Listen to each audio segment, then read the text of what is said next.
अगला प्रश्न देखिए, भारत में सर्वाधिक जूट का उत्पादन किस राज्य में होता है? पश्चिम बंगाल में होता है। और दूसरा प्रश्न हमारा, निम्न में से कौन सा एक लोगों और पर्यावरण के बीच अन्वयन क्रिया का सर्वाधिक महत्वपूर्ण कारक है? प्रौद्योगिकी है इसका। तीसरा प्रश्न है, कौन सी कृषि के प्रकार का विकास यूरोपीय औपनिवेशिक समूह द्वारा किया गया है? तो रोपण कृषि का। और चौथा प्रश्न यहाँ पर आपका है, किस देश में रेल मार्गों के जाल का सघनतम घनत्व पाया जाता है? तो संयुक्त राज्य अमेरिका। पांचवा, आधुनिक भारत में कौन सी भाषा अनुसूचित है? तो 22 भाषा है। प्रशासनिक नगर है नई दिल्ली। ठीक है ना। चलिए अगला देखिए, दूसरा प्रश्न है, रिक्त स्थानों की पूर्ति कीजिए। भारत की प्रमुख पेय फसलें कॉफी एवं चाय है। दूसरा है, भरमौर जनजाति क्षेत्र, इसका नहीं मिला, आप लोग कमेंट्स करके बताएं क्या आंसर है। तीसरा देखिए, 1970 के दशक में मानवतावादी और अमूलवादी, तो इसको बोलते हैं व्यवहारवादी विचारधाराओं का उदय हुआ। चौथा प्रश्न है बेटा, चैनल टनल पेरिस को लंदन से जोड़ता है। और पांचवा, 2011 की जनगणना के अनुसार भारत में सबसे कम जनसंख्या घनत्व एपी राज्य में है। ठीक है, अरुणाचल वाले प्रदेश।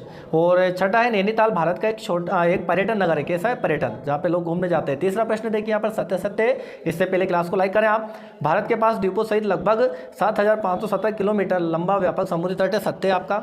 दूसरा देखिए, विश्व की 90% जनसंख्या स्थल भाग के 10% में निवास करती है। असत्य। तीसरा देखिए, आखिर मानव का प्राचीनतम क्रियाकलाप है, ये आपका सत्य। और चौथा है, पनामा नहर पूर्व में अटलांटिक महासागर को पश्चिम में प्रांत महासागर से नहीं जोड़ती, ये आपका सत्य। पांचवा, भारत की प्रमुख खाद्यान्न फसल चावल है। और छठा प्रश्न, भारत में परमाणु ऊर्जा आयोग की स्थापना 1948 में की गई थी। ठीक है ना।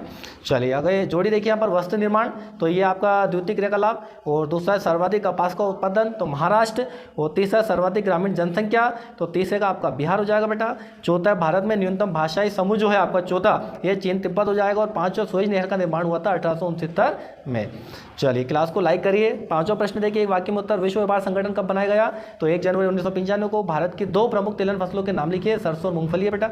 और तीसरा है, 2011 की जनगणना के अनुसार भारत का जनसंख्या घनत्व कितना है? 382 प्रति वर्ग। और चौथा है, भारतीय रेल प्रणाली को कितने मंडलों में विभाजित किया गया? 16 मंडल में। और पांचवा, मानव विकास प्रतिवेदन प्रतिवर्ष किसके द्वारा प्रकाशित किए जाते हैं? संयुक्त राष्ट्र विकास है ना, यूएनडीपी के द्वारा। तो यहाँ पर हमने ऑब्जेक्टिव क्वेश्चन को कंप्लीट कर लिया। आप लोग कमेंट्स में बताएं आपको कितने नंबर कितने मार्क्स आ रहे हैं ना। और क्लास को लाइक करें और अपने दोस्तों के बीच में शेयर अवश्य करें। ठीक है ना। जय हिंद।